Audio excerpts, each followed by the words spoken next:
We're joined right now with Josh from Stan's Garden Center. And Josh, I understand today we're going to be talking about ways to get kids involved in gardening. Absolutely. Congrats to all the graduates out there. So if you. you're home with some kids and you want to get in the garden and play around, I brought some plants here, some friends of mine that are great for the kids and the adults alike. They're just neat additions to the garden that really have some characteristics and an attitude in the garden that make it a lot of fun for those kids. So I have baby cakes here. A lot of times you'll find the brambling fruits, your raspberries, your blackberries, they have thorns on them and they like to kind of take over your yard.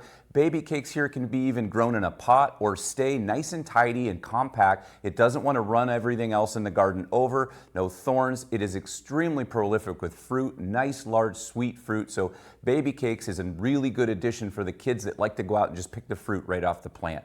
I have a really neat one that's really not that common in the small pots here. You may not find that at every garden center. It's kind of growing in popularity. It is a kind of a southern grown common thing called the cucamelon. It looks like a little tiny baby watermelon, so the kids love to pick it. It's cute. It looks really neat. It is fully edible. It has a citrusy cucumber flavor to it. There it is. And believe it or not, it will cover a huge kind of trellis area. So if you're looking for something just to cover an obelisk or a trellis or just some sticks in the garden, it really will grow really quickly and prolific.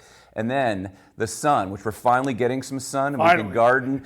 We have some sunflower. You see Sunfinity sunflower down here. It is not your typical sunflower. You're going to find that at the garden centers with the sunflowers, but the Sunfinity is a constant reblooming. That's why we plant annuals. That's why they're so common to replant every year, because they bloom all summer long. So that this is a common rebloomer. You cut the old bloom off and they just keep coming. This is great for the kids because if they, like my daughter, loves to cut flowers and bring inside for mom, this is even better to cut because the next bloom keeps coming and coming.